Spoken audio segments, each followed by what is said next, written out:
The drawing-room of Ashford House hummed with the polite chatter of London's finest ladies, all gathered for the quarterly charitable society meeting. Crystal chandeliers cast a warm glow over silk gowns and elaborate coiffures, while servants glided between clusters of women bearing silver trays laden with tea and delicate pastries. Lady Eugenie Weatherstone had positioned herself in what she considered the most advantageous spot in the entire room, a small settee near the window, partially obscured by an enormous potted fern. From here, she could observe the proceedings without being drawn into tedious conversations about the latest bonnet styles or which gentleman had danced with whom at last week's ball. At 26, Eugenie had perfected the art of social invisibility. Not that she was unattractive, quite the contrary. Her dark auburn hair and intelligent grey eyes had caught attention enough during her first season 9 years ago. But after her father's investments had gone catastrophically wrong, leaving the Weatherstone family teetering on the edge of financial ruin, suitors had evaporated like morning mist. Pride had prevented her from accepting offers from men who viewed her solely as a pretty ornament, and practicality had kept her from pursuing romantic fantasies when her family needed her dowry money for more pressing matters, like keeping their ancestral home from falling into complete disrepair. She sipped her tea and allowed herself a small smile of satisfaction. This was perfectly pleasant, observing humanity from a safe distance, contributing her required attendance to the charitable cause, and avoiding the pitying glances that inevitably came when unmarried women of a certain age gathered together. "That one," a crisp, aristocratic voice declared from somewhere behind the fern. Eugenie froze, her teacup halfway to her lips. "I beg your pardon, Your Grace," came another voice. "Mrs. Pemberton, if Eugenie wasn't mistaken. That young woman by the window. Who is she?" Eugenie's heart sank as she realized they were discussing her. She considered standing up to announce her presence, but something in the tone of the first voice, imperious, calculating, and utterly confident, kept her seated. "That is Lady Eugenie Weatherstone, Your Grace, Lord Weatherstone's daughter. A perfectly respectable family, though I understand they've had some difficulties in recent years." Difficulties? The aristocratic voice, definitely belonging to someone titled Eugenie noted with growing alarm, sounded intrigued rather than dismissive. "Financial troubles, I'm afraid. Nothing scandalous, mind you. Poor investments. Her father is too trusting by half, but Lady Eugenie is quite proper. She's been out for years, though she never took. Too bookish, some say. Too opinionated, others claim. Personally, I think she simply never found anyone worthy of her notice. Or perhaps no one worthy gave her the attention she deserved," the first voice said thoughtfully. "Tell me, is she desperate to marry?" Eugenie nearly choked on her tea. The audacity. Desperate? I wouldn't say desperate, Your Grace, but she must be aware that her prospects diminish with each passing season. At her age, she cannot afford to be too particular. "Perfect," the voice declared with satisfaction. "Absolutely perfect." Before Eugenie could process this alarming statement, a woman swept around the fern with the force of a small hurricane. She was perhaps 60 years of age, dressed in an exquisite lavender silk gown that screamed both wealth and impeccable taste. Her silver hair was arranged in an elaborate style that must have taken her lady's maid hours to complete, and she wore diamonds that could probably feed a small village for a year. Most notably, she wore an expression of absolute determination. "Lady Eugenie Weatherstone," the woman announced, settling herself onto the settee with the authority of someone accustomed to having her smallest wish obeyed. "I am Winifred Merrow, Dowager Duchess of Silverley, and I have a proposition for you that will sound utterly mad." Eugenie blinked at her, acutely aware that several other ladies had noticed the Dowager Duchess's sudden interest and were now watching their corner with unconcealed curiosity. "Your Grace," Eugenie managed, setting down her teacup before she dropped it. "I'm honored by your attention, but I'm not certain—" "You're unmarried," Winifred interrupted with characteristic bluntness. 26 years old, intelligent, and from what I've observed, entirely too sensible to waste your time with the nonsense these other ladies consider conversation. You also desperately need money, though you're too proud to show it. Am I correct thus far?" Eugenie felt her cheeks flush. "Your Grace, I hardly think—" "Your gloves," Winifred continued, gesturing to Eugenie's hands. "Beautifully made, but you've turned them twice. I can see the faint marks where the original stitching was, Your gown is at least 3 years old, though you've disguised it cleverly with new ribbon. And unless I'm very much mistaken, those are paste pearls at your throat, not the genuine Weatherstone pearls your grandmother was famous for wearing. Your family has sold the real ones, haven't they? The frank assessment, delivered without malice but with absolute certainty, left Eugénie momentarily speechless. She had spent years perfecting her facade of genteel normalcy, and this woman had seen through it in seconds. "I mean no offense," Winifred said more gently, though her eyes remained sharp. "I merely need to ensure you'll understand the value of what I'm about to propose. You see, I have a son." "Congratulations," Eugénie offered weakly. Winifred's lips twitched. "Callum Merrow, Duke of Silverley, 32 years old, devastatingly handsome if I do say so myself, wealthy beyond measure, and possessing absolutely no interest whatsoever in finding a wife. Do you know how many debutantes I've paraded before him over the past decade? Dozens. Beautiful, accomplished young ladies from the finest families in England. He treats them all with perfect courtesy and complete indifference. I'm sorry for your difficulty, Your Grace, but I fail to see how this concerns me." "Because," Winifred leaned closer, her voice dropping to a conspiratorial whisper that somehow carried more weight than a shout, "you are going to pretend to be his fiancée, starting immediately." Eugénie stared at her. "I beg your pardon. Just for this afternoon," Winifred continued, as if she hadn't just suggested something completely insane. "You see, there are several particularly odious women at this gathering who have been hounding me mercilessly about Callum's unmarried state. Lady Cromwell actually had the audacity to suggest that perhaps my son prefers unconventional companionship. I need to silence them, and you, my dear, are the perfect solution." "Your Grace, I cannot possibly—" "You can and you will," Winifred said firmly, "because I am going to make it worth your while. Stand up." Somewhere in Eugénie's sensible mind, a voice was screaming at her to refuse, to make her excuses and leave immediately. But another part of her, the part that had spent years watching her father's worry lines deepen, that had seen her mother quietly sell family heirlooms piece by piece, that had lain awake at night, calculating how many more months they could maintain appearances before the creditors came calling, that part of her stood up. "Excellent." Winifred rose as well, linking her arm through Eugénie's with proprietary satisfaction. "Now smile as if I've just shared delightful news. That's right, and for heaven's sake, try to look like a woman in love." "I don't even know your son." "Minor detail. Now hold your head high. You're about to become the most talked-about woman in London." Before Eugénie could protest further, Winifred had steered her into the centre of the drawing room, where the gathered ladies turned to observe them with varying degrees of interest.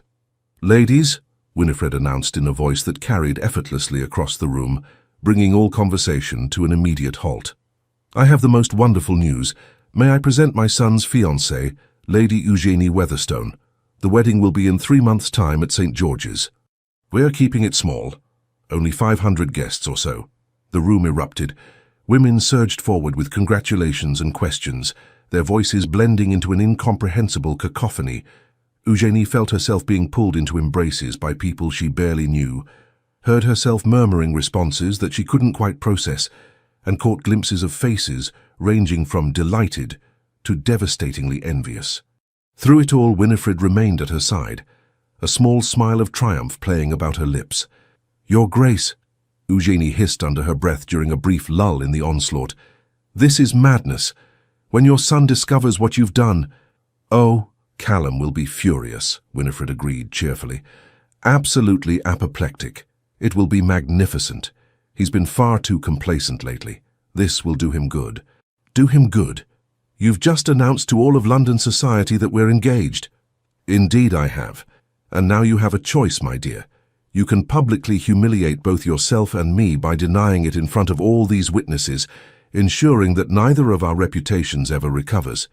Or," Winifred's voice took on a steely quality, "you can play along for the remainder of this afternoon, and tomorrow morning you and I will have a proper discussion about compensating you for your trouble." "Compensating me?" Eugénie's mind raced. "You mean—" "I mean that I am prepared to be exceedingly generous to the woman who helps me solve my problem. Your family's financial difficulties could become a thing of the past, Lady Eugénie. All you need do is pretend to be in love with my son for one afternoon. Surely that's not too high a price." Eugénie looked at the faces surrounding her, women she'd known for years, but who had never particularly noticed her before. They were looking at her now, though, looking at her with interest, with envy, with the kind of attention that came from being associated with one of the most eligible men in England. She thought of her father's tired eyes, her mother's brave smile when she'd sold her grandmother's brooch last month, her younger brother's education, hanging in the balance because they couldn't afford the fees. "What do I need to know about him?" she heard herself ask. Winifred's smile widened. "Ah, splendid. Well, let me see. Callum is brilliant. Cambridge, first in his class. He manages our estates with impressive competence and takes his duties in the House of Lords seriously, unlike most of his peers. He's an excellent horseman, a fair shot, and he detests dancing despite being quite good at it." "That's not what I meant," Eugenie said. "I meant, what will convince people we're actually engaged? What are his habits, his preferences? Does he have a sense of humor?" Winifred looked at her with something approaching respect. "Very practical. Yes, he has a quite wonderful sense of humor, though he hides it behind that ducal reserve he's perfected. He's sardonic rather than jovial, wit over warmth, if you take my meaning. He reads voraciously, particularly philosophy and political theory. He takes his coffee black, his whiskey neat, and his privacy seriously. He's loyal to those he cares about, but slow to trust. And," she added with a significant look, "he has very little patience for dishonesty or manipulation." "Then he's going to absolutely despise this," Eugenie said flatly. "Oh, undoubtedly.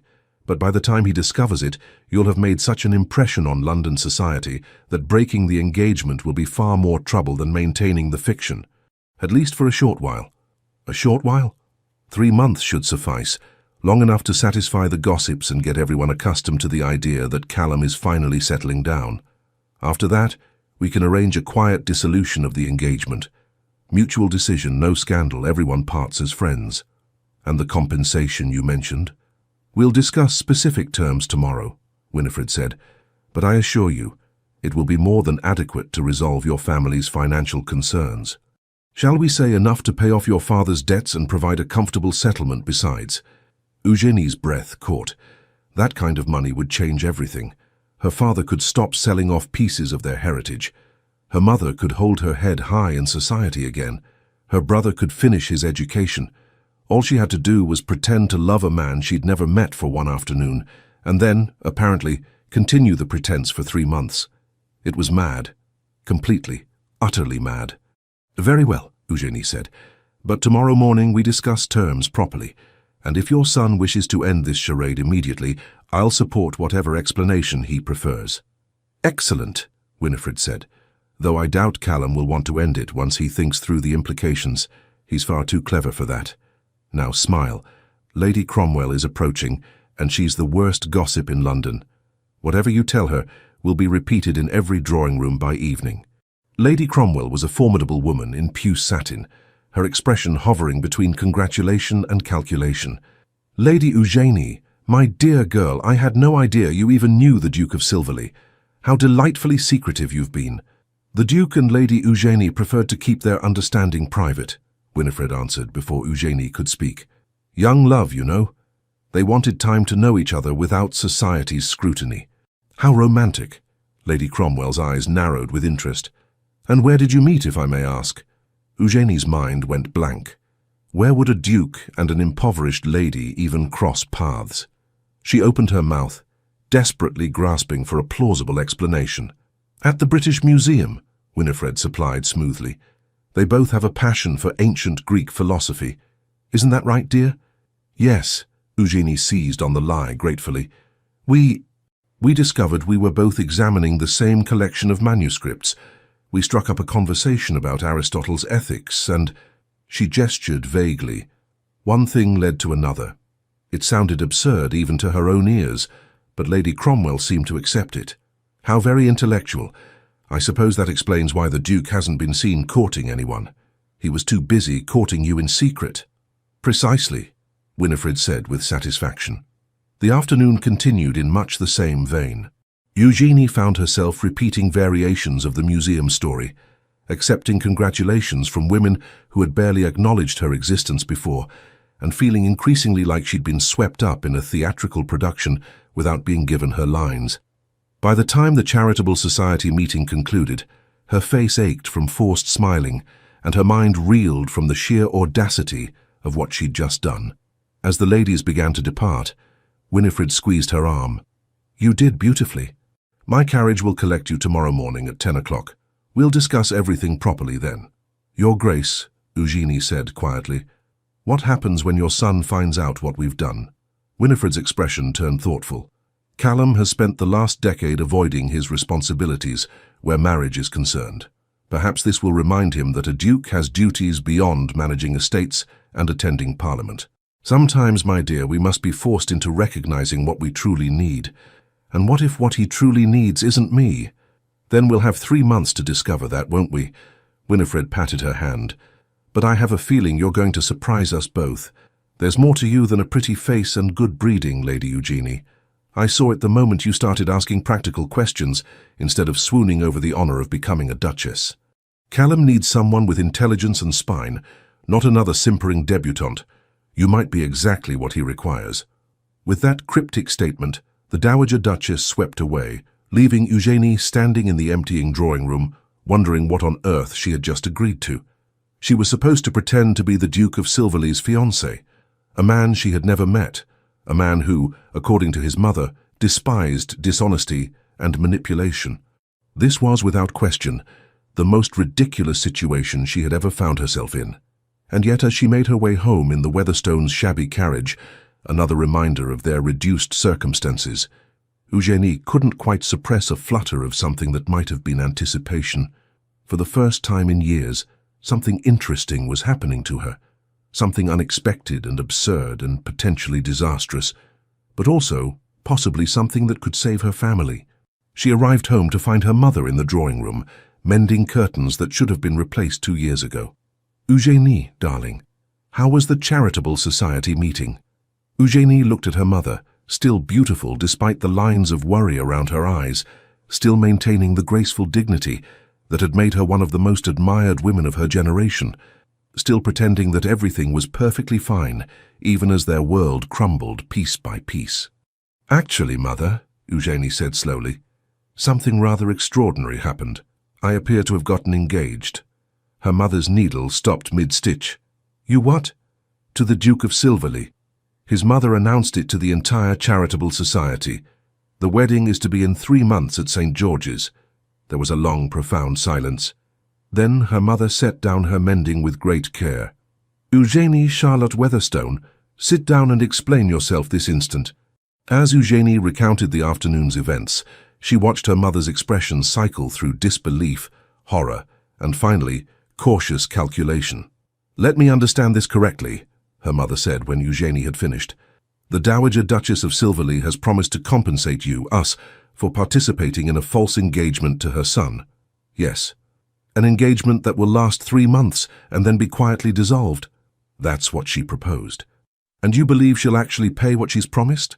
"The Dowager Duchess didn't become one of the most influential women in London by breaking her word, Mother. If anything, her reputation for keeping promises is fearsome." Her mother was quiet for a long moment. "Do you know what this could mean for us if she keeps her word?" "I know. Your father could hold his head up again. We could repair the roof. Edward could finish his education properly." "I know, Mother." Another silence fell between them, heavy with unspoken implications. "You'll have to meet him eventually," her mother said finally. "The Duke. He'll undoubtedly have thoughts about his mother announcing his engagement without his knowledge or consent." Eugenie felt her stomach twist with apprehension. "Yes, I imagine he will." "Is the Dowager Duchess certain he won't simply denounce the engagement immediately?" "She seems to think he'll be practical about it once he considers the implications. A public scandal would harm his reputation as much as ours." "Perhaps." Her mother picked up her mending again, though her hands trembled slightly. "This is dangerous, Eugenie. If it goes wrong, we'll be no worse off than we are now," Eugenie said firmly. "And if it goes right, we might actually have a future that doesn't involve selling grandmother's things piece by piece." Her mother's eyes filled with tears. "I never wanted this for you. Any of this. I know." Eugenie crossed to her mother's chair and knelt beside it. "But this is our reality. And for once I have a chance to actually do something about it. I'm not going to let pride or fear stop me." Her mother touched her cheek gently. "You're so much braver than I ever was." "I learned from the best," Eugenie said softly. "You've been brave every day, keeping this family together." They sat together in the fading afternoon light, both aware that tomorrow would bring challenges neither of them could fully anticipate. Somewhere across London, in a house Eugenie had never seen, a duke was going about his evening entirely unaware that his life was about to become complicated in ways he couldn't possibly imagine. The Duke of Silverley's London residence was a masterpiece of Georgian architecture, all elegant proportions and understated magnificence. Eugenie stood before it the following morning, acutely aware of how inadequate her second-best morning dress appeared in comparison to such grandeur. The Dowager Duchess's carriage had collected her precisely at 10 o'clock, and Winifred herself had accompanied her, keeping up a stream of cheerful chatter that did nothing to calm Eugenie's increasingly anxious nerves. "Remember," Winifred said as they approached the front door, "Callum will bluster and rage. Let him. He needs to work through his temper before he can think rationally. And underneath all that ducal outrage, he's actually quite reasonable." "That's reassuring," Eugenie said faintly. "Also, he may say some rather cutting things. Don't take them personally. He has a tongue like a razor when he's angry, but he's never deliberately cruel." "Your Grace, you're not actually helping," Winifred laughed. "Sorry, dear, I'm simply excited. This is the most interesting thing that's happened in years." They were admitted by a butler, whose expression suggested he had witnessed many interesting things in his time and been impressed by none of them. He led them through an entrance hall that made Eugenie's breath catch. Marble floors, soaring ceilings, artwork that belonged in a museum, and into a study that managed to be both magnificent and oddly comfortable. Floor-to-ceiling bookcases lined the walls, filled with leather-bound volumes that actually looked read rather than decorative. A massive desk dominated one end of the room, covered with neat stacks of correspondence and documents. Morning sunlight streamed through tall windows overlooking a private garden, and standing by one of those windows, reading what appeared to be a letter, was the Duke of Silverley. Eugenie's first thought was that Winifred hadn't exaggerated about her son being devastatingly handsome. Callum Merrow was tall and lean, with dark hair that fell across his forehead in a way that suggested he'd been running his hands through it. His profile was all clean lines and aristocratic angles, high cheekbones, strong jaw, straight nose. He wore no coat, just shirt sleeves and a waistcoat. And even in this casual state of dress, he radiated the kind of authority that came from generations of breeding and power. Then he turned, and Eugenie saw his eyes. Grey-green, intelligent, and absolutely furious. "Mother," he said in a voice of deadly calm, "would you care to explain why I've received 14 messages of congratulation this morning regarding an engagement I knew nothing about?" "Good morning, darling," Winifred said brightly. "How wonderful that word has spread so quickly. Eugenie, may I present my son, Callum Merrow, Duke of Silverley. Callum, this is Lady Eugenie Weatherstone, your fiancée." The temperature in the room seemed to drop several degrees. Callum's gaze shifted to Eugenie, and she felt herself being assessed with the same thoroughness his mother had displayed the day before, but with considerably less warmth. "Lady Eugenie," he said with excruciating politeness, "how unfortunate that we're meeting under such creative circumstances." "Your Grace," Eugenie managed, resisting the urge to curtsy. She might be pretending to be engaged to him, but she'd be damned if she'd act intimidated. "I assure you this situation is as unexpected for me as it is for you." One dark eyebrow rose. "Somehow, I doubt that. Most women who claim to be my fiancée generally have at least a passing acquaintance with me first." "Callum, don't be nasty," Winifred said. "Eugenie is doing us a tremendous favor." "A favor?" His voice could have frozen water. "By participating in my mother's deranged scheme to manipulate me into marriage. How charitable." "I'm standing right here," Eugenie said sharply, her own temper stirring, "and I'm perfectly capable of speaking for myself, Your Grace. So perhaps you could direct your anger where it actually belongs, at your mother, rather than taking it out on me." There was a moment of shocked silence. Then, to Eugenie's surprise, Callum's lips twitched. "Backbone? How refreshing." He crossed to his desk and tossed down the letter he'd been holding. "Very well. Since my mother has decided to stage manage my life without consultation, perhaps someone should explain to me exactly what happened yesterday. Winifred settled herself into a chair as if preparing for a pleasant chat. It's quite simple, really. I observed Lady Eugenie at the Charitable Society meeting. Intelligent, composed, and clearly not interested in the usual social nonsense. Perfect wife material, I thought. So I suggested she pretend to be your fiancée for the afternoon. Suggested, Callum repeated flatly. Well, strongly encouraged. Lady Cromwell was being particularly odious about your unmarried state, and I needed to silence her. Eugenie here was the perfect solution. Perfect. Callum's gaze swung back to Eugenie. And you simply agreed? Without question? Your mother offered compensation, Eugenie said directly, seeing no point in dissembling. My family has financial difficulties. She proposed a business arrangement. I pretend to be engaged to you for 3 months, and in exchange, she provides enough funds to resolve our debts. It seemed straightforward enough. She watched his expression carefully, trying to read his reaction. To her surprise, he looked more intrigued than insulted. Honest, at least, he observed. Most women would pretend to some romantic motive. I'm not most women, Your Grace. And I have no interest in deceiving you about my reasons. No. Apparently you only have interest in deceiving all of London society. But there was less heat in his voice now, more calculation. That was your mother's idea, Eugenie pointed out. I was simply drinking tea and minding my own business when she dragooned me into this scheme. And yet you didn't refuse. No, Eugenie admitted. I didn't. Because my family needs help, and I'm not too proud to accept it when it's offered, even if it comes with strings attached. Callum studied her for a long moment. Then he turned to his mother. 3 months? 3 months, Winifred confirmed. Long enough to satisfy society and get the gossips talking about something else. After that, you and Eugenie can have a quiet dissolution of the engagement. No scandal, no drama. Except that I'll be known as the man who broke an engagement with a respectable young woman, Callum pointed out. That won't exactly enhance my reputation. We'll say it was mutual, Winifred said. Discovered you didn't suit. Happens all the time. And in the meantime, I'm expected to play the devoted fiancé. It would be helpful, his mother agreed serenely. Callum was quiet for a moment, his expression unreadable. Then he moved to pour himself a glass of whiskey from the decanter on his desk. It's 10 o'clock in the morning, Winifred observed. Yes, and I've just discovered I'm engaged to a complete stranger. I believe that warrants morning drinking. He downed half the glass, then looked at Eugenie again. Tell me, Lady Eugenie, are you aware of what being engaged to a duke actually entails? The social obligations, the scrutiny, the endless parade of tedious events you'll be expected to attend at my side?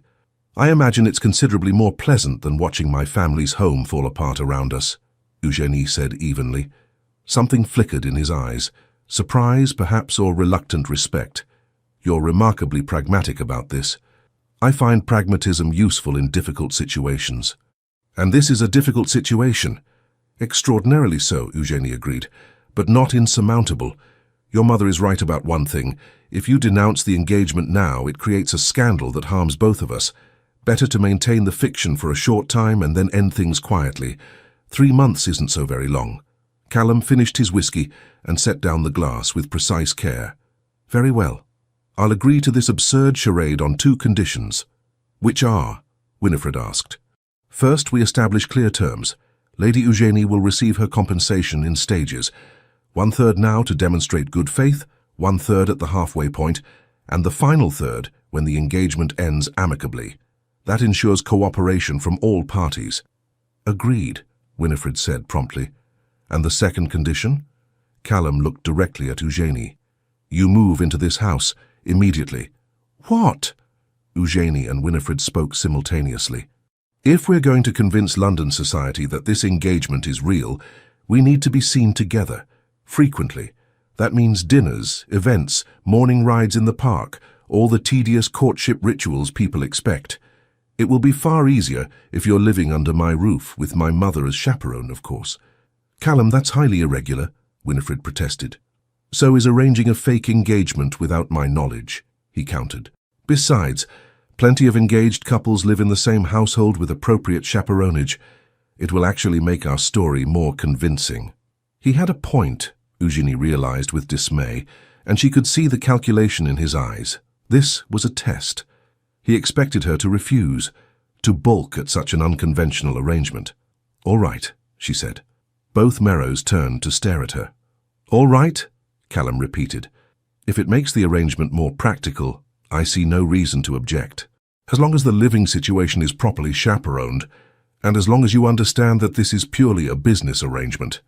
"Purely business," Callum agreed, but something in his expression suggested he found her compliance surprising.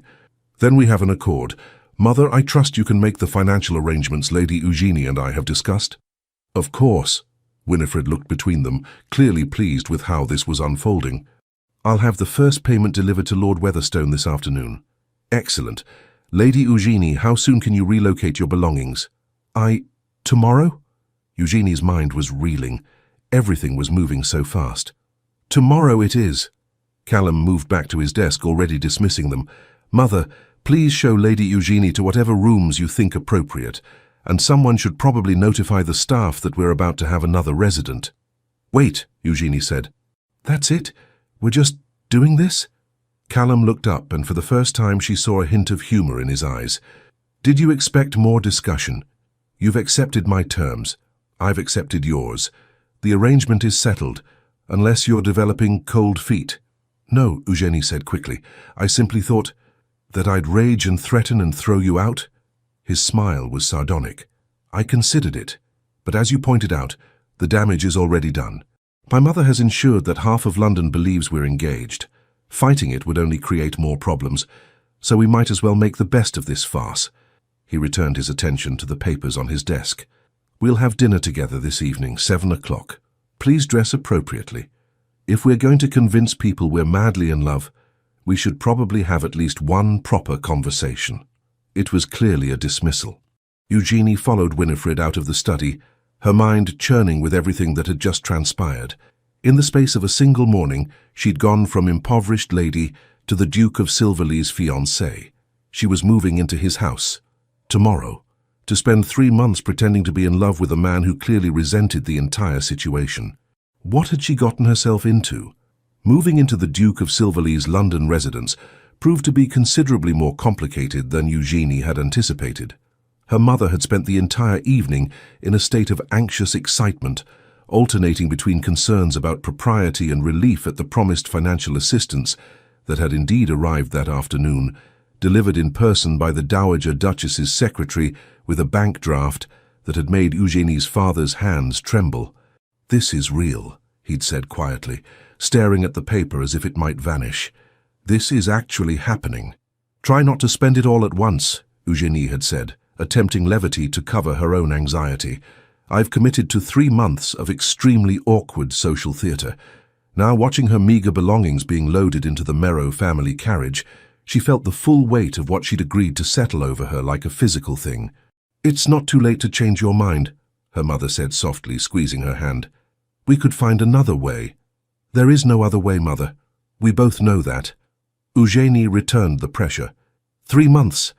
I can survive 3 months of anything." The Duke's residence was even more imposing by daylight. Eugenie was greeted at the door by Mrs. Thornbury, the housekeeper, a formidable woman in her 50s who radiated competent efficiency and barely concealed skepticism about this entire arrangement. "His Grace has instructed that you be given the Rose Suite," Mrs. Thornbury said, as she led Eugenie through marble corridors. "It's traditionally reserved for family members. The Dowager Duchess will be staying in the adjoining rooms." "How convenient," Eugenie murmured. "Indeed." Mrs.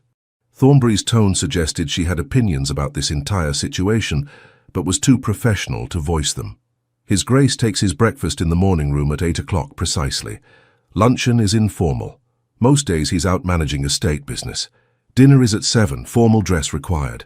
They reached a set of double doors that Mrs. Thornbury opened with a flourish. The Rose Suite took Eugenie's breath away. The sitting room was decorated in shades of cream and rose, with elegant furniture that looked both beautiful and comfortable. Through another door, she could see a bedroom with a 4-poster bed draped in silk hangings. It was easily 3 times the size of her bedroom at home. "His Grace's private apartments are in the East Wing," Mrs. Thornbury continued. "He values his privacy greatly." The library is on the ground floor. You're welcome to use it, though His Grace requests that volumes be returned to their proper places. The music room is on the second floor, should you play. And please inform me if you require anything for your comfort. After Mrs. Thornbury departed, Eugénie stood in the center of her new sitting room and tried not to feel overwhelmed. This was temporary, she reminded herself. 3 months of play acting, then back to her real life, hopefully with enough money to ensure that life would be considerably more comfortable. A knock at the door interrupted her thoughts. She opened it to find Winifred, looking delighted. "Settling in?" the Dowager Duchess asked, sweeping past her without waiting for invitation. "Excellent. Now, we need to discuss strategy." Strategy for convincing society that you and Callum are genuinely in love. It won't be easy. My son has never shown interest in anyone before. People will be scrutinizing every interaction. Eugénie sank into one of the chairs. "Wonderful. More pressure. Don't be dramatic, dear. I have complete faith in your abilities." Winifred settled across from her. "Now there's a dinner party at Lady Hathaway's tomorrow evening. Excellent opportunity to be seen together in public. Callum will need to be attentive, holding your chair, fetching refreshments, that sort of thing. And you'll need to look at him as if he's utterly fascinating. That might be challenging, given that he looks at me as if I'm a particularly irritating inconvenience." "Oh, he's simply sulking. He'll come around." Winifred waved a dismissive hand. "Beneath that ducal frost, Callum is actually quite capable of charm. He just rarely bothers with it." "How reassuring. Trust me, dear, my son is many things. Stubborn, proud, occasionally insufferably arrogant, but he's not stupid. He knows this arrangement benefits him as much as you. Once he stops being annoyed about being outmaneuvered, he'll commit properly to the performance." Eugénie hoped she was right. The thought of spending 3 months with a man who resented her presence was exhausting to contemplate. Dinner that evening was precisely as uncomfortable as Eugénie had feared. She'd chosen her best evening gown, emerald silk that had been beautiful 4 years ago and was merely presentable now, and arrived in the formal dining room at exactly 7 o'clock. Callum was already there, dressed impeccably in black evening clothes that made him look like something from a Renaissance painting. Devastatingly handsome and completely unapproachable. He rose when she entered, which was proper, but the gesture felt mechanical rather than courteous. "Lady Eugénie, punctual. I appreciate that in a person. I try not to waste other people's time," she replied, taking the seat the footman held for her, "even when I'm being forced into their company through maternal scheming." His lips twitched. "At least we agree on something." The first course was served, a delicate soup that Eugénie barely tasted. The silence stretched between them, broken only by the quiet clink of silver on china. Finally, Callum spoke. "We should probably establish some ground rules. Beyond moving in with you and pretending to be madly in love. Beyond those, yes." He set down his spoon with precise care. "First, I expect discretion. Whatever happens, or doesn't happen, within these walls stays private. No gossiping with friends, no confiding in family beyond what's necessary." "Agreed." "Second, we'll need to coordinate our schedules. I have obligations that can't be avoided. Parliamentary sessions, estate business, social events that I've already committed to. You'll need to accompany me to at least some of them." "I expected that." "Third," he paused, studying her, "we should probably make an effort to actually know each other. People in love generally have conversations." "What a revolutionary concept," Eugénie said dryly. "Engaged couples talking to each other. Don't be sarcastic. Then don't state the obvious." They glared at each other across the table. Then, unexpectedly, Callum laughed, a genuine sound of amusement that transformed his face entirely. "You're not what I expected," he admitted. "What did you expect? Someone more compliant? Simpering, perhaps? Most women confronted by a duke's displeasure would be apologizing profusely by now. I'm not most women, and I didn't actually do anything wrong. Your mother did. If you want apologies, direct them appropriately." "Fair point." He leaned back in his chair, regarding her with new interest.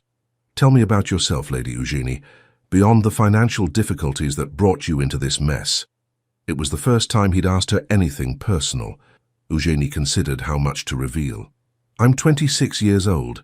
I had one season 9 years ago that was moderately successful until my father's investments collapsed. I enjoy reading, philosophy mostly, and history. I'm reasonably competent at watercolors, though I have no particular talent. I speak French adequately and Italian poorly. I'm better at mathematics than is considered appropriate for a lady, and I strongly dislike gossip, which has made me rather unpopular in society circles. Philosophy? Callum's interest sharpened. My mother said something about that. What do you read? Currently working through Locke's essays. Before that, Hume. I find epistemology fascinating, the question of what we can truly know versus what we merely believe. Most ladies I've met consider philosophy tedious. Most gentlemen I've met consider ladies tedious, so perhaps we're even. He laughed again, clearly surprised by her response. Touché. And the mathematics. My father taught me when I was young, before he realized it wasn't proper. I've kept studying on my own. There's something satisfying about problems with definite solutions, unlike most of life. Can't argue with that. Callum reached for his wine glass. All right, my turn. I'm 32. Cambridge, as my mother mentioned. I take my seat in the House of Lords seriously. Currently involved in reform discussions about poor laws and factory working conditions. I collect first edition philosophy texts, which probably makes me tedious. I fence regularly because I enjoy the discipline. And I despise dancing despite being adequately skilled. Why do you hate dancing? Because it requires making small talk with simpering debutantes while their mothers evaluate me like prize livestock, he grimaced. Though I suppose I'll have to dance with you now, to maintain appearances. Lucky me. Lucky us, he corrected. We're both stuck in this ridiculous situation. The main course arrived, roasted duck with vegetables, and they ate in more comfortable silence. Eugenie found herself relaxing slightly. Callum Merrow might be arrogant and clearly resentful of this engagement, but he was also intelligent and surprisingly honest. There were worse qualities in a temporary fiancé. Lady Hathaway's dinner party tomorrow, Callum said after a while. Are you prepared for that? It will be your first proper appearance as my fiancé. As prepared as one can be for public deception. You'll need to stay close to me. Answer questions about our courtship consistently. Stick to the British Museum story my mother invented.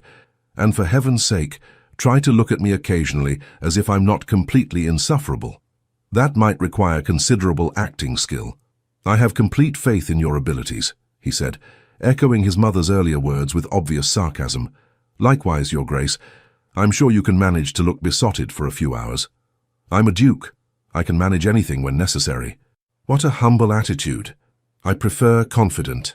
They finished the meal with increasingly comfortable banter, and Eugenie realized with some surprise that she was actually enjoying herself. Callum Merrow was sharp-witted and had a bone-dry sense of humor that appealed to her. When he wasn't being coldly formal, he was actually rather likable. Dangerous thought, that. This was a business arrangement, nothing more. She couldn't afford to forget that. After dinner, Callum escorted her to the library, an enormous room that made her gasp with delight. Books lined every wall, floor to ceiling, more volumes than she'd ever seen outside of a university. You're welcome to read anything here, Callum said, watching her reaction with amusement. Though I'd appreciate volumes being returned properly, they're organized by subject and author. Of course. Eugenie moved along the shelves, reading titles with growing excitement. You have Aristotle's complete works, and Plato, and is that a first edition of Descartes? It is. He pulled the volume down and handed it to her. Careful with it. But yes, you may borrow it. Their fingers brushed as she took the book, and Eugenie felt an unexpected jolt of awareness. She pulled back quickly, clutching the volume like a shield. Thank you. You're welcome. If he'd noticed her reaction, he gave no sign. I generally spend evenings here when I'm not required elsewhere. Feel free to join me or not, as you prefer. I don't expect us to be constantly in each other's company. That would be exhausting. Agreed. He moved toward the door, then paused. Lady Eugenie, for what it's worth, you're handling this situation with considerably more grace than I expected. I apologize if I was unduly harsh this morning. It was unexpected enough to leave her momentarily speechless. Thank you, Your Grace. Callum, he said, if we're supposed to be engaged, you should probably use my given name, at least in private. Callum, then, and you should call me Eugenie. Very well. Good night, Eugenie. Good night." After he left, she sank into one of the library chairs and released a shaky breath. This was going to be more complicated than she'd anticipated, because against all reason and common sense, she was beginning to like Callum Merrow, and that was absolutely the last thing she needed. Lady Hathaway's dinner party was exactly the sort of glittering social event that Eugenie had avoided for years. The drawing room blazed with candlelight, reflecting off jewels and silk gowns. London's most influential families had gathered, ostensibly for dinner, but really to observe the Duke of Silverley and his mysterious new fiancée. Eugenie could feel their eyes on her the moment she entered on Callum's arm. He'd called for her earlier, looking devastatingly handsome in his evening clothes, and offered his arm with formal courtesy that somehow still managed to convey reluctance. "Remember," he'd murmured as they descended to the carriage, "stay close. Smile occasionally and try not to look like you'd rather be anywhere else. I'll do my best not to embarrass you. I'm more concerned about you being devoured by the social piranhas. They're going to circle the moment we enter." He wasn't wrong. The moment Lady Hathaway finished her effusive greetings, they were surrounded by curious guests, all asking variations of the same questions. How did you meet? When did you realize you were in love? When is the wedding? Callum handled it with practiced ease, his hand at the small of Eugenie's back, a gesture that appeared possessive but felt oddly protective. "Lady Eugenie and I discovered we share intellectual interests," he said smoothly. Everything else followed naturally. "How romantic," Lady Pemberton cooed. "And so unlike you, Your Grace. We'd quite given up hope of you ever settling down. Apparently I simply needed the right motivation." His tone was perfect, warm enough to suggest genuine affection, but not so effusive as to be unbelievable. Eugenie found herself impressed despite herself. Throughout dinner, Callum played his role flawlessly. He held her chair, ensured her wineglass was filled, and engaged her in conversation about philosophy that was actually interesting rather than merely performative. To any observer, they appeared to be a couple genuinely fascinated by each other. "You're quite good at this," Eugenie murmured during a lull in conversation. "Years of practice at social deception," he replied quietly. "Every duke learns early how to appear charming while feeling nothing whatsoever. How exhausting." "Exceedingly." His eyes met hers and something flickered in them, sympathy perhaps. "Though I suspect you understand that. Playing roles for society's benefit." Before she could respond, Lady Cromwell descended on them with her daughter in tow, a pretty blonde girl who looked barely 18 and absolutely miserable. "Your Grace, Lady Eugenie, how delightful to see you both. May I present my daughter, Miss Arabella Cromwell? Bella, dear, say hello to the Duke." Arabella curtsied prettily but with visible reluctance. "Your Grace, Miss Cromwell." Callum's courtesy was impeccable, but Eugenie noticed his slight withdrawal, the way he'd positioned himself closer to her, as if using their engagement as a shield. "Bella has been so looking forward to this season," Lady Cromwell continued obliviously. "Though, of course, now that Your Grace is engaged," she trailed off meaningfully. "Mother," Arabella hissed, clearly mortified. Eugenie felt a surge of sympathy for the girl. "Miss Cromwell, that's a lovely gown. The color suits you beautifully." Arabella's expression brightened. "Thank you, Lady Eugenie. I chose it myself. Mother wanted me in white, but I insisted on the blue." "Quite right, white is so insipid." They chatted for a few moments about fashion, and Eugenie noticed Callum watching her with an expression she couldn't quite read. When Lady Cromwell finally dragged her daughter away to meet other potential suitors, he leaned closer. "That was kind of you." She looked uncomfortable. "I remember what it was like being paraded around like livestock. Hence your sympathy for my earlier complaint about dancing." "Precisely." The evening continued in much the same vein.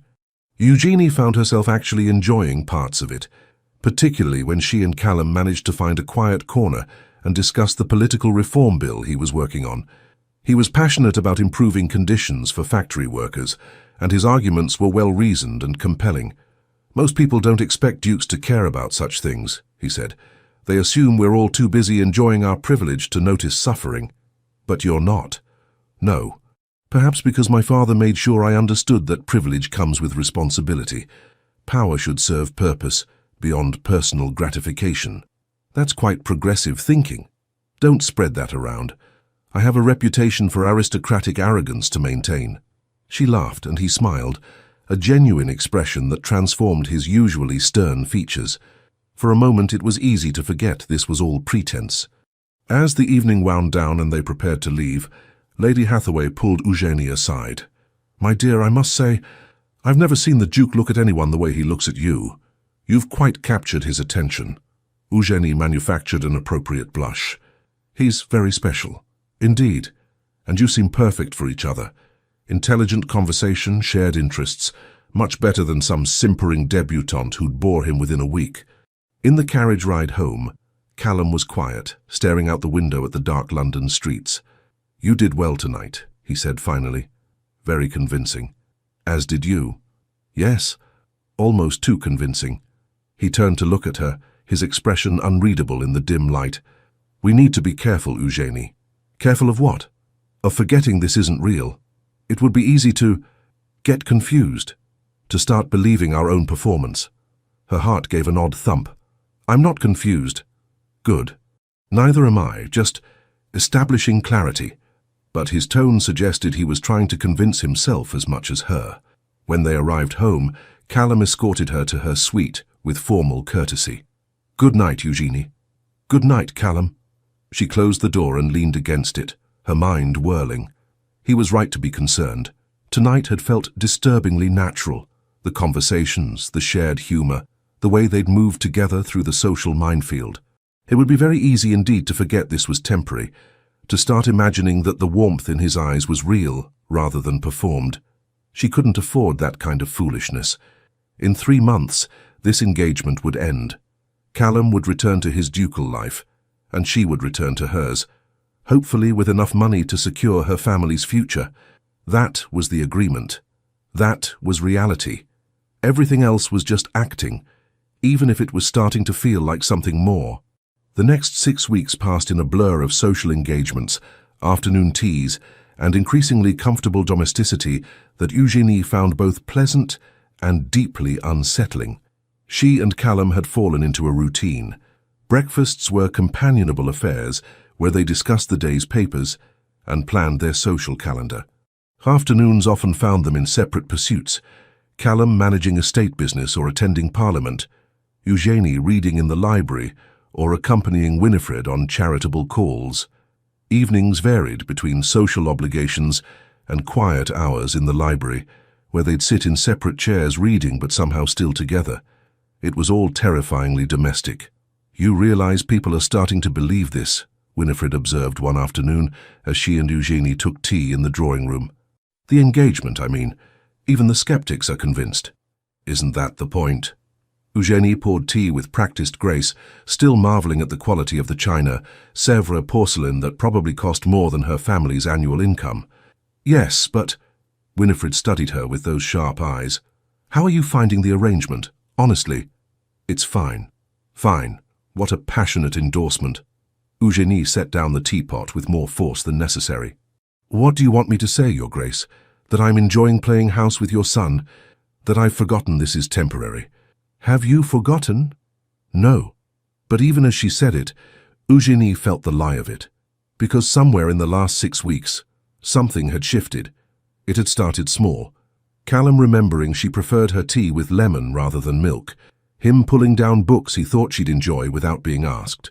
The way he'd positioned himself between her and an obnoxiously persistent Lord Ashford at Lady Morrison's ball, his hand at her waist possessive and protective. Then there were the conversations. Long, meandering discussions about everything from philosophy to politics, to whether the new gas lighting being installed throughout London was progress or madness. He listened to her opinions as if they mattered, challenged her thinking without dismissing her, and seemed genuinely interested in her perspective. She'd caught herself watching him when he wasn't looking, the way he ran his hand through his hair when frustrated with a particular passage in a book, the rare smile that transformed his stern features, the competent grace with which he moved through both ballrooms and his own study. And then there was last week, when he'd found her crying in the library. She'd received a letter from her father, enthusiastic and hopeful for the first time in years, talking about repairs to the estate and her brother's excellent progress at school. The relief of it, combined with the guilty knowledge that this was all built on deception, had overwhelmed her. Callum had walked in, taken one look at her tear-stained face, and without a word, pulled her into his arms. She'd cried against his shoulder while he held her, one hand stroking her hair, murmuring nonsense comfort. When she'd finally calmed enough to explain, he'd said simply, "You're saving your family. That's nothing to feel guilty about." "I'm lying to everyone." "We're lying to everyone," he'd corrected. "This was my choice too. Don't carry that burden alone." The memory of his arms around her, the solid warmth of him, the unexpected gentleness, it haunted her. "Eugenie?" Winifred's voice pulled her back to the present. "Where did you go just now? Nowhere important?" Winifred looked skeptical. "You know, I've been watching you and Callum together. The way he looks at you when you're not paying attention. The way you light up when he enters a room. We're playing our roles," Eugenie said firmly. "As agreed." "If you say so, dear. But I've known my son his entire life, and I've never seen him look at anyone the way he looks at you. Not once in 32 years. Before Eugenie could formulate a response, Callum himself appeared in the doorway, looking unusually disheveled.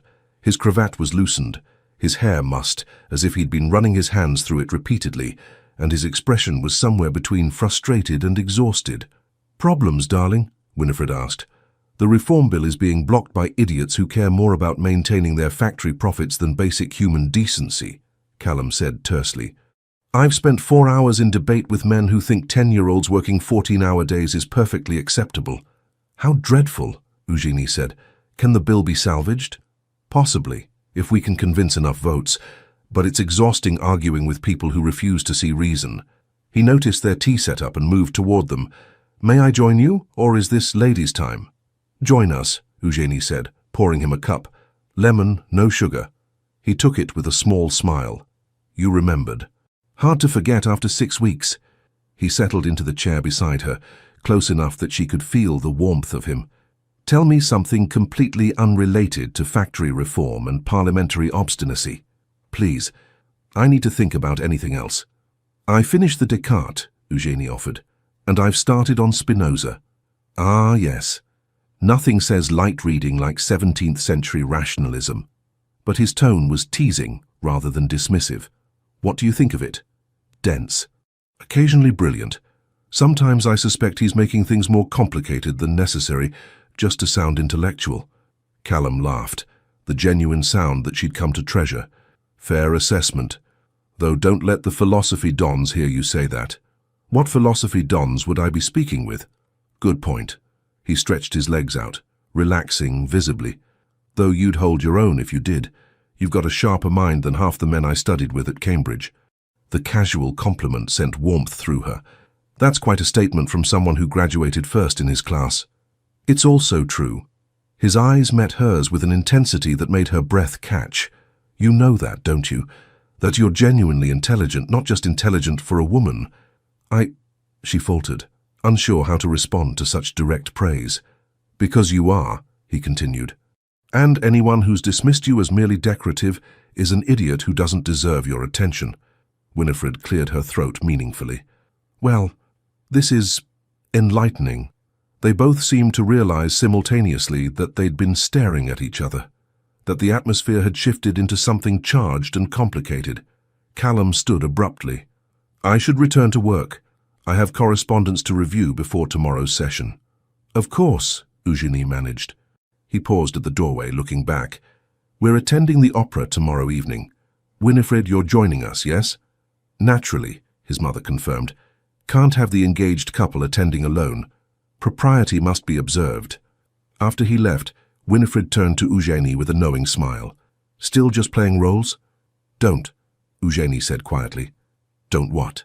"Don't encourage whatever you think you're seeing. This ends in 6 weeks. We both know that." "Do we?"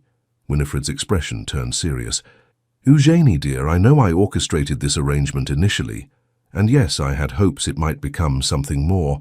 I won't deny that. But I've watched you two together, and what I'm seeing isn't acting. Not anymore."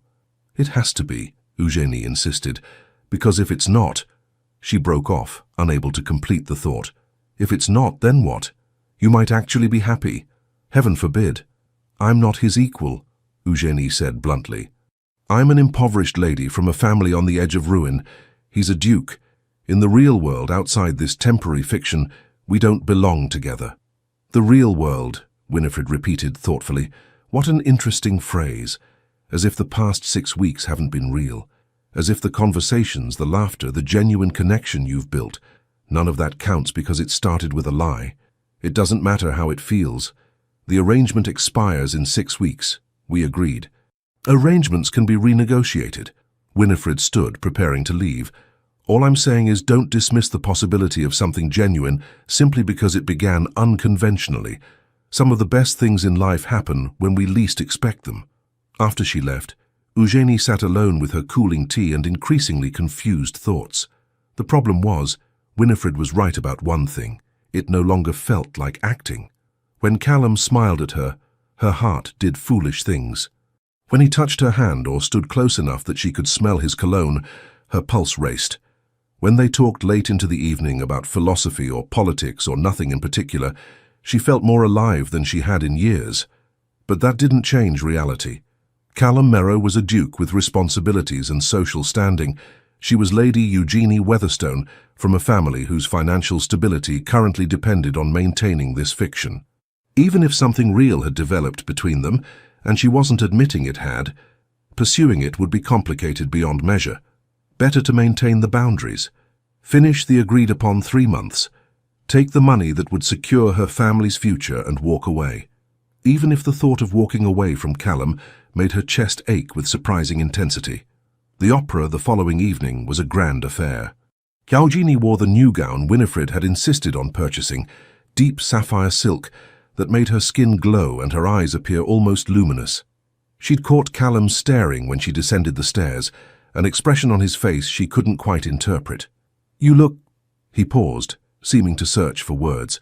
"Magnificent. Thank you." She'd wanted to say something equally complimentary about how devastatingly handsome he looked in his evening clothes, but the words stuck in her throat. The Merrow family box at the Opera House was positioned perfectly, visible to the entire theatre but elevated enough to provide some privacy. As they settled into their seats, Eugénie was acutely aware of the eyes upon them. "Ignore them," Callum murmured, leaning close enough that his breath stirred her hair. "They're just curious. Let them look." The opera was Mozart's Don Giovanni, dramatic and passionate, and somehow entirely too appropriate for Eugénie's current state of mind. She tried to focus on the music, the spectacular staging, anything other than Callum's presence beside her. But she could feel him, the warmth of his arm nearly touching hers on the shared armrest, the way he shifted slightly closer during the more dramatic passages, as if unconsciously seeking proximity, the occasional glance in her direction that made her pulse race. During the interval, they remained in the box while Winifred went to greet acquaintances. Alone for the first time that evening, the silence between them felt heavy with unspoken things. "Are you enjoying the performance?" Callum asked finally. "Very much. Mozart was a genius." "Agreed, though Don Giovanni himself is rather insufferable. Completely. A rake and a scoundrel. Yet somehow compelling," Callum observed. "That's the genius of it, making us fascinated by someone who should be purely despicable. I prefer to find compelling people who are actually worth my attention." He turned to look at her fully, something intense in his eyes. "And have you found anyone compelling?" The question hung between them, loaded with meaning. Eugénie felt her heart hammering. Perhaps, he repeated softly. "Not a definitive answer. I'm not certain definitive answers are wise in my current situation." "No? I suppose they're not." He looked like he wanted to say more, but Winifred returned with several acquaintances in tow, and the moment dissolved. The second half of the opera passed in a blur. Eugénie couldn't focus on the stage. She was too aware of Callum beside her, of the tension thrumming between them, of the impossible situation they'd created. In the carriage ride home, Winifred maintained a steady stream of chatter about who had been at the opera and what they'd been wearing, but Eugénie barely heard her. She stared out the window at the London streets passing by, trying to sort through her tangled emotions. When they arrived home, Callum walked her to her suite as had become their custom. But tonight he didn't simply wish her good night and leave. Instead, he stood in her doorway, looking conflicted. "Eugenie, I need to—" He trailed off, running a hand through his hair in that familiar gesture of frustration. "Need to what?" "I need to be honest with you about something. This situation, this arrangement, it's become complicated," she finished for him. "Yes." He looked relieved that she understood. "Significantly complicated, because somewhere in the last 6 weeks I've stopped pretending." Her breath caught. "Callum." "No, let me finish." He stepped closer, his voice low and urgent. "I know this started as a farce, a business arrangement to solve our respective problems, but it's not that anymore, not for me. And I don't think it is for you either." "It doesn't matter what it is," Eugenie said, even as her heart raced. "We made an agreement. 3 months, then we part ways. Agreements can be changed." "To what?" "You're a duke. I'm an impoverished lady whose family's survival depends on your mother's generosity. There's no version of this that doesn't end in complication and heartbreak." "Unless we make it real," he said quietly. The words hung in the air between them, impossibly tempting. "You don't mean that," Eugenie managed. "You're caught up in the fiction we've created." "I'm caught up in you," Callum corrected. "Your intelligence, your humor, your resilience, the way you challenge me and make me think, the way you see through social nonsense to what actually matters, the way you—" He broke off, seeming to struggle for words. "The way I what?" He stepped closer still until they were barely a foot apart. "The way you make me want things I've never wanted before. Partnership, companionship, someone who actually understands me rather than just tolerating me for my title." Eugenie felt tears prickling behind her eyes. "You can't say these things." "Why not? They're true." "Because they make everything harder, because in 6 weeks this ends. We agreed, Callum. We had a plan. Then let's change the plan." His hand came up to cup her cheek, thumb brushing away a tear she hadn't realized had fallen. "Let's make this real. Marry me. Not as part of an arrangement, but because we choose it. Because what we've found together is worth keeping." It was everything she wanted and couldn't allow herself to have. "I can't," she whispered. "Don't you see? I came into this for money, to save my family. If I say yes now, I'll never know, and neither will you, whether it's real or just desperation and proximity and pretending for so long that we've confused ourselves." "I'm not confused." "But I am." She pulled away from his touch, wrapping her arms around herself. "I don't know what's real anymore, Callum. I don't know if I've actually fallen in love with you or if I've just convinced myself I have, because it makes the charade easier to maintain. And you don't know either. Not really." He looked stricken. "Eugenie, we need to stick to the plan," she said firmly, even as her heart broke. 6 more weeks, then we end the engagement as agreed. If what you're feeling is real, it will still be real after 3 months of separation. And if it's not, if we've just been caught up in playing house, then we'll have saved ourselves from making a terrible mistake. And if you're wrong, if I know right now, with absolute certainty, that I want you in my life permanently, then you'll still want me in 6 weeks, she said quietly. But we need that time, Callum. We need space away from this intensity. To be certain. He looked at her for a long moment, a dozen emotions flickering across his face. Finally, he nodded. 6 weeks. Then we'll revisit this conversation. Thank you. He turned to leave, then paused. For what it's worth, Eugenie, I've never been more certain of anything, but I'll give you the time you need. After he left, Eugenie closed the door and slid down to sit on the floor, her elaborate gown pooling around her.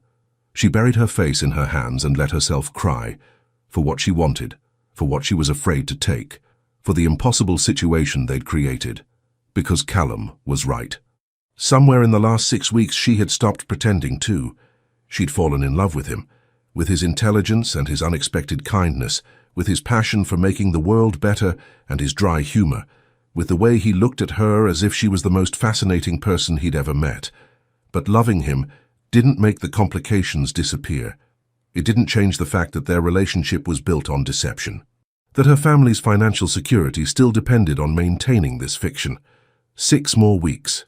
Then they would see if what they'd built could survive in the real world, outside the protective bubble of their arrangement.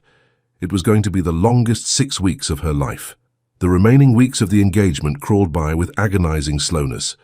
Eugenie and Callum maintained their public facade, attending balls, dinners, and social events with perfect courtesy. To the outside world, they appeared the ideal engaged couple. In private, things were infinitely more complicated. They still shared breakfasts and occasional evenings in the library, but now every interaction was weighted with unspoken tension.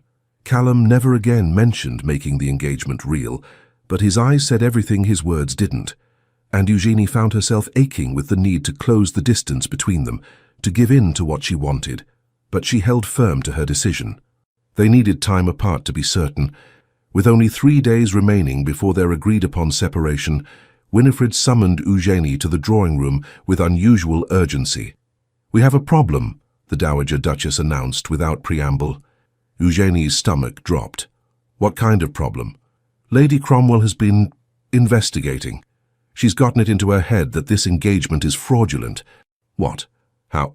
"She's been questioning servants, checking records, generally being a nosy nuisance. And she's discovered something rather damning." Winifred paused significantly.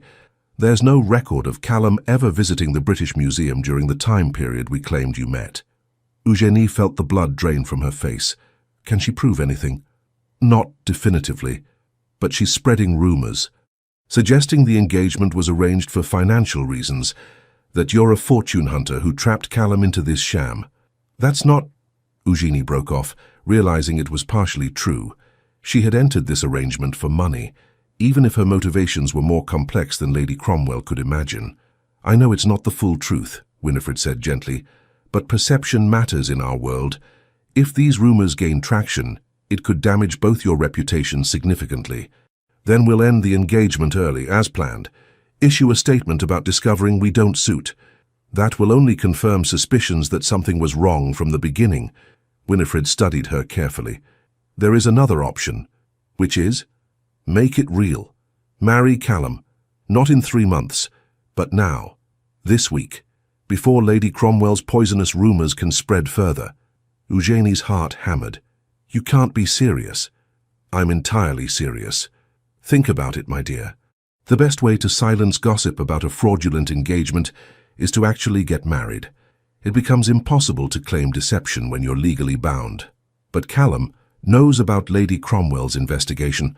I told him this morning, and he agrees that an immediate marriage is the most practical solution." "Practical?" Eugenie repeated hollowly.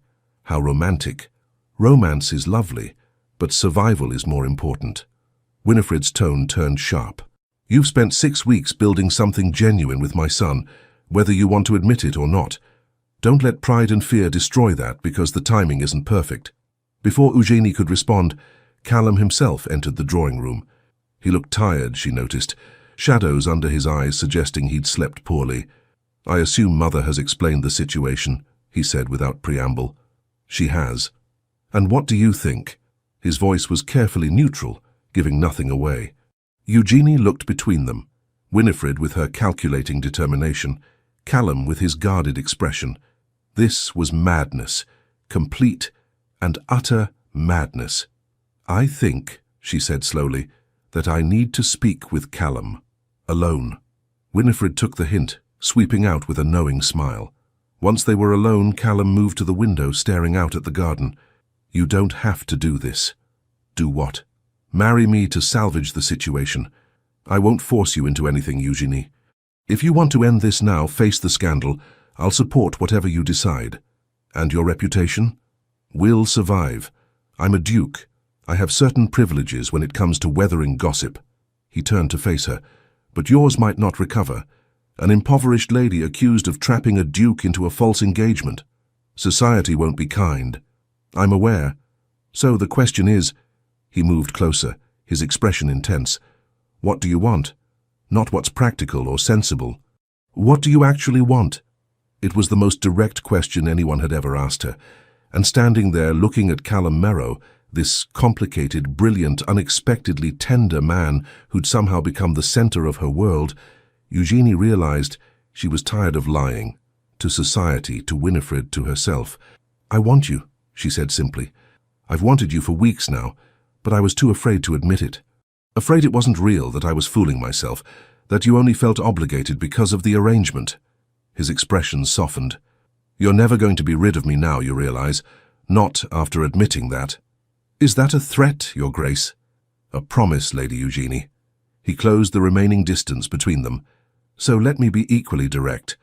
I love you, not because of any arrangement or convenience, not because we've been playing house and it's comfortable, but because you challenge me and fascinate me and make me laugh when I least expect it, because you're brilliant and kind and stronger than you give yourself credit for, because when I imagine my future, you're in every part of it. Tears spilled down Eugenie's cheeks. You can't possibly... I can and I do. He cupped her face in both hands, thumbs brushing away tears. I know this started as a farce. I know it's complicated and unconventional, and possibly the most impractical foundation for a marriage in the history of the aristocracy. But I've never been more certain of anything. We barely know each other. We've spent 6 weeks having conversations deeper than most married couples manage in a lifetime. I know how you take your tea, and what makes you laugh, and that you chew your lip when you're thinking hard about something. I know you're terrible at embroidery, but excellent at mathematics. I know you cry at poetry, but stay stoic through tragedy. I know... He broke off, searching her face. I know you're afraid, and I understand that. But don't let fear stop you from taking something that could make us both happy. Eugenie reached up to cover his hands with hers. If we do this, if we actually get married, it has to be real. No more pretending, no more arrangements. Just us, building something genuine. That's all I've wanted since that night at the opera, Callum admitted. Possibly before, though I was too stubborn to acknowledge it. And your mother, her manipulations. We'll be politely but firmly discouraged from interfering in our marriage, he said. I love her dearly, but she's meddled quite enough for one lifetime. Eugenie laughed through her tears. She means well. She's a menace, a well-intentioned menace, but still. His expression turned serious. So is that a yes? Will you marry me, for real this time? I need you to understand something first. Eugenie took a shaky breath. My family's financial situation is still precarious. Even with your mother's assistance, we're not secure long-term. If I marry you, there will always be people who say I did it for money and position, that I trapped you with your mother's help. Let them say it. I don't care. You might, eventually, when it becomes tiresome defending your choice of wife. Eugenie. He said her name with exasperation and affection in equal measure. I'm a duke who cares about factory reform and workers' rights. I've been called a radical sympathizer, a traitor to my class, and considerably worse. One more controversy isn't going to devastate me, especially when that controversy comes with the benefit of being married to the most interesting woman I've ever met. You're sure? Absolutely certain. He pulled her closer until they were barely an inch apart. So stop trying to talk me out of this and give me an answer. Looking up at him, at the man who'd been her fake fiancé and had somehow become something infinitely more important, Eugenie felt the last of her resistance crumble. Yes, she whispered. Yes, I'll marry you. For real this time. The kiss was inevitable. Callum's lips met hers with a gentleness that contrasted with the intensity of the moment, and Eugenie felt herself melting into him. This wasn't the chaste kiss they'd performed for society at various events. This was real and raw and desperately honest. When they finally broke apart, both slightly breathless, Callum rested his forehead against hers. We're doing this. We're completely mad. Undoubtedly. He grinned, that rare, transformative smile that made her heart skip. But at least we're mad together. A discreet cough from the doorway made them spring apart. Winifred stood there looking insufferably pleased with herself. I take it you've reached a decision. We're getting married, Callum said, his arm sliding around Eugenie's waist. This week, as you suggested. But Mother, his tone turned serious. This is where your involvement in our relationship ends. You've had your fun playing matchmaker. Now let us actually live our lives without interference. Of course, darling, Winifred said with suspicious sweetness. Though I do hope I'm still invited to the wedding. You're invited, Eugenie assured her. But Callum's right. This is our marriage, our choice. We're grateful for your creative intervention, but say no more. Winifred waved a hand. I understand perfectly. I'll simply enjoy my grandchildren when they arrive and resist all urges to meddle further. Grandchildren, Callum muttered. We're not even married yet. Details, darling. Now, shall we discuss wedding arrangements? 3 days isn't much time. The wedding took place on a crisp autumn morning at St. George's Church, with considerably fewer than 500 guests. They'd kept it intimate, immediate family, a handful of close friends, and notably absent were Lady Cromwell and her poisonous gossip. Eugenie wore a cream silk gown that Winifred had commissioned, simple but elegant. As she walked down the aisle on her father's arm, she caught sight of Callum waiting at the altar. He looked nervous, she realized with amusement. The confident Duke of Silverley was actually fidgeting with his cravat. When she reached him, he leaned close enough to whisper, "You look beautiful and I'm terrified." "So am I," she whispered back. "Good. At least we're equally terrified." The ceremony passed in a blur. Eugenie heard herself making vows that no longer felt like a performance. When Callum slid the ring onto her finger, a beautiful sapphire that matched the gown she'd worn to the opera, his hand trembled slightly. "I, Callum Edmund Merrow, take thee, Eugenie Charlotte Weatherstone." The words hung in the air, weighted with meaning. This was real, this was happening. When the vicar pronounced them married and Callum kissed her, Eugenie felt something inside her finally settle. All the fear and doubt and worry about whether this was right, it dissolved in the certainty that yes, this was exactly where she belonged. The wedding breakfast afterward was a joyous affair. Eugenie's parents seemed younger than they had in years, her father actually laughing at something Winifred said. Her brother Edward, home from school for the occasion, declared Callum rather decent for a duke, which everyone agreed was high praise from a 16-year-old. As the afternoon wore on, Callum pulled Eugenie aside into a quiet corridor. "How are you feeling, Your Grace?" It took her a moment to realize he meant the title. She was the Duchess of Silverley now. Strange, overwhelmed, happy.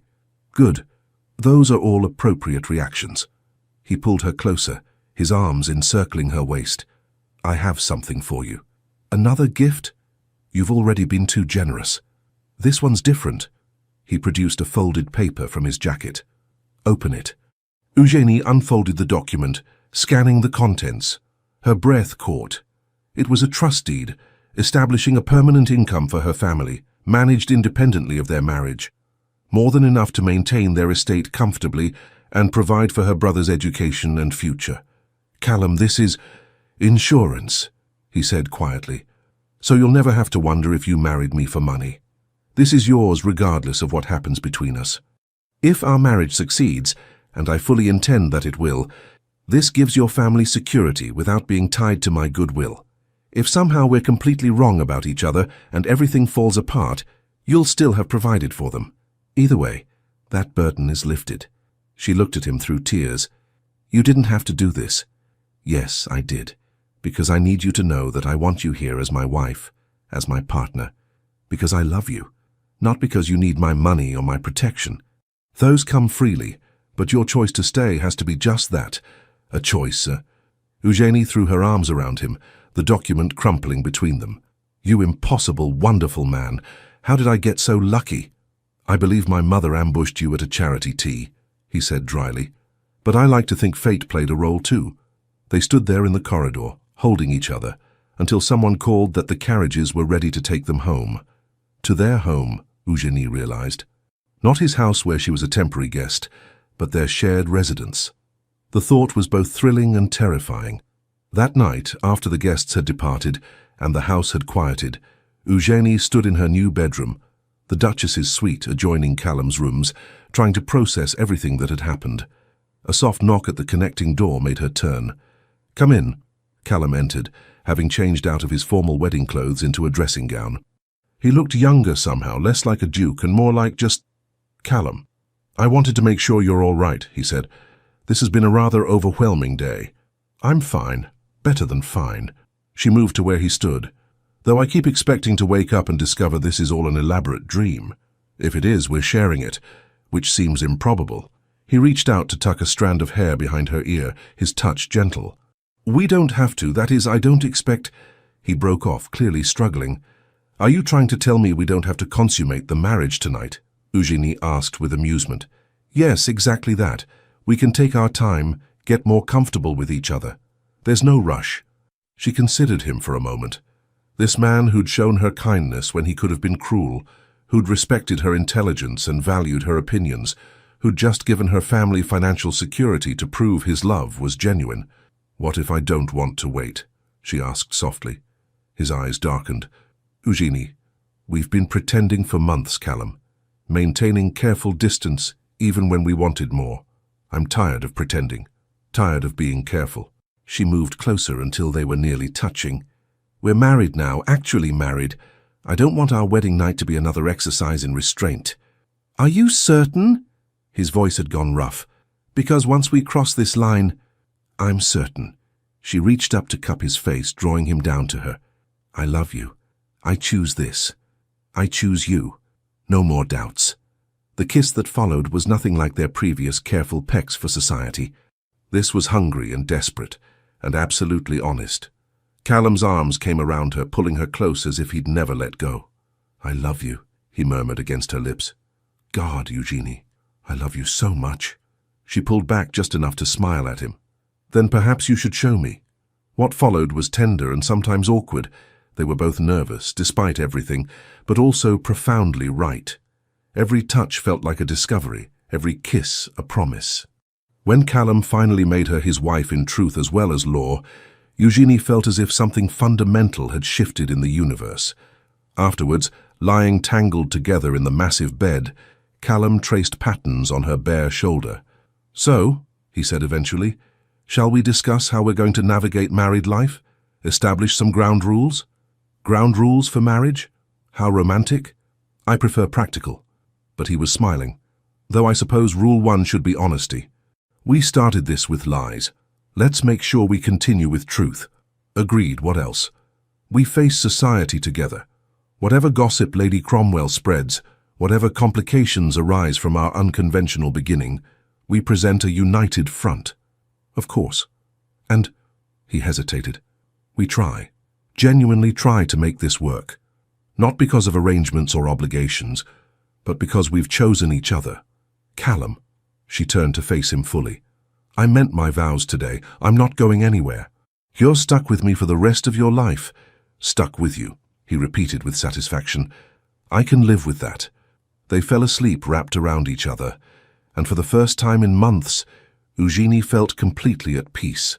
5 years later, the nursery at Silverley Manor was in absolute chaos. Eugenie stood in the doorway, watching her husband attempt to wrangle their 3-year-old son, Thomas, while simultaneously preventing their 1-year-old daughter, Catherine, from eating the building blocks. "No, Thomas, we don't throw toys at Papa's head, even if it's tempting," Callum was saying with admirable patience. "And Catherine, darling, blocks are for building, not dining. We've discussed this." Catherine responded by shoving another block toward her mouth with determination. "Need assistance?" Eugenie asked with amusement. Callum looked up, his hair completely disheveled and his cravat nowhere to be seen. "Your children are menaces. They're only my children when they're misbehaving. When they're good, they're yours." "They're never good," Callum said, but his tone was fond. He scooped up Catherine before she could succeed in eating the block. "Though I suppose they are rather wonderful menaces." Thomas chose that moment to launch himself at Eugenie, who caught him with practiced ease. "Mama, Papa says we can go to the village if we promise to behave." "Did he now?" "I'm already regretting it," Callum admitted, "but they've been cooped up inside all week due to rain. They need to run wild somewhere that isn't my study." "Your study that they're banned from after the Great Ink incident?" "We don't speak of the Great Ink incident." Eugenie laughed, pressing a kiss to Thomas's dark hair, so like his father's. "All right, village it is, but actual good behavior, Thomas, not your interpretation of good behavior." An hour later, they were walking through the village, Catherine perched on Callum's shoulders, and Thomas running ahead under strict instructions to stay where they could see him. "You know," Eugenie said, linking her arm through Callum's free one, "sometimes I still can't believe this is our life. Having you regrets about marrying me to escape scandal?" "Not even slightly, though that seems like it happened to different people now." "It did, in a way." Callum smiled at her. "We're not the same people we were 5 years ago." He was right, Eugenie reflected. She'd gained confidence, taken on charitable work focused on education for working-class children, and even published a philosophical treatise under a pseudonym that had been rather well received. Callum had successfully championed his factory reforms, served on several parliamentary committees, and generally proved that dukes could care about more than hunting and gambling. And together, they'd built something real, a marriage based on genuine affection and respect, despite its ridiculous beginning. "Mama, Mama, look!" Thomas was pointing at a posting board in the village square. "What does it say?" Eugenie moved closer to read the announcement. Her eyes widened. "It says Lady Cromwell has been requested to leave the county by the local magistrate." "Truly?" Callum looked delighted. "Whatever for?" "Apparently she's been spreading malicious gossip about too many families, and someone finally had enough." Eugenie couldn't suppress a smile. "The woman who tried to destroy our reputation has herself been destroyed by her own poisonous tongue. Karma is real," Callum observed with satisfaction, "though I can't say I'm surprised." She made enemies of everyone. They continued their walk, the children happily chasing each other around the village green, while Eugenie and Callum watched from a nearby bench. "Do you ever miss it?" Callum asked suddenly. "Your old life before all this?" Eugenie considered the question seriously. Did she miss being Lady Eugenie Weatherstone, impoverished and invisible? The quiet loneliness of being overlooked by society? "Not even a little," she said honestly. "I have everything I never knew I wanted. Purpose, partnership, a family, you." "Good," he pulled her closer, "because I'm rather attached to keeping you around." "Rather attached? What passionate language, Your Grace. Would you prefer if I wrote you poetry? Serenaded you publicly?" "God, no, I prefer you exactly as you are. Pragmatic, occasionally insufferable, and mine." He kissed her temple. "Yours. Always yours." Thomas chose that moment to tumble spectacularly, scraping his knee and immediately wailing. Eugenie hurried over while Callum dealt with Catherine, who decided this was an excellent time to try climbing a tree. Later, back at home with the children finally settled for their nap, Eugenie and Callum found themselves in the library, still their favorite room, still where they spent their quiet evenings together. "We should visit your parents this weekend," Callum said, reviewing correspondence. "Your father wants to show me something about the new drainage system." "He's so proud of that drainage system," Eugenie said with affection. Since the financial stability Callum had provided, her father had thrown himself into improving the estate. He's become quite the expert on agricultural management. "Good, he seems happy." "He is. They both are." She looked at Callum over the top of her book. "Thank you for that." "For what?" "For giving my family security. For never making them feel like they're charity cases. For treating them with respect even when it would have been easy to be condescending." "Their family," Callum said simply. "Your family is my family. Besides, your father's actually fascinating to talk to, once he's not worried about money constantly." Eugenie set down her book and moved to sit beside him.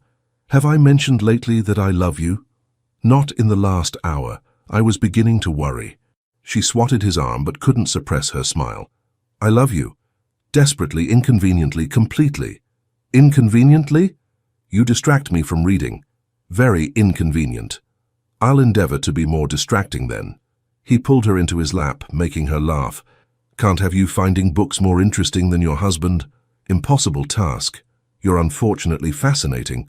"Unfortunately. It would be easier if you were boring. Then I could ignore you and get more reading done." "My apologies for being so compelling," he said, clearly not sorry at all. They sat together in comfortable silence, Callum absently running his fingers through her hair while he read over her shoulder. "Do you know what I was thinking earlier?" Eugenie said eventually. "When we were in the village with the children." "What?"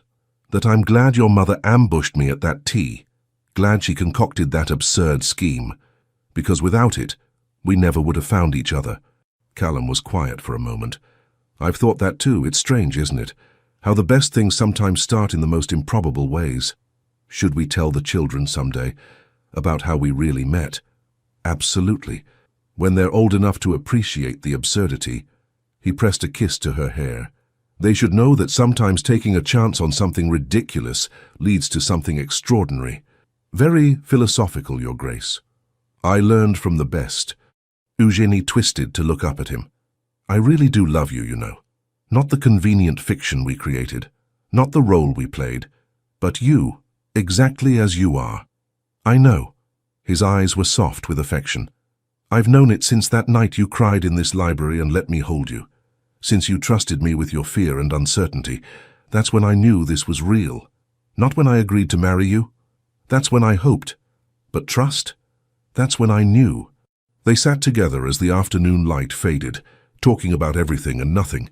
Upcoming social obligations, Callum's latest parliamentary efforts, the children's antics, plans for the future. And Eugenie thought, not for the first time, that she was extraordinarily lucky. Not because she'd married a duke, though that certainly had its advantages, but because she'd married this particular man. Someone who challenged and supported her, who made her laugh and made her think, who'd given her a partnership she'd never dreamed possible. Their story had started with a lie whispered at a tea party. It had become a truth worth fighting for, and she wouldn't change a single ridiculous, improbable moment of it. The end. Thank you so much for staying with us until the very end of this whirlwind romance. If this story made you laugh, cry, or believe in love all over again, please show your support by liking, commenting, subscribing, and sharing it with fellow lovers of historical tales. It means the world to us and keeps our little storytelling corner alive and thriving. Stay tuned. Another emotional story is waiting for you at the end of this video. Click, listen, and let your heart be swept away once more. From the bottom of our hearts, thank you for being here. The Legends of the Fall team.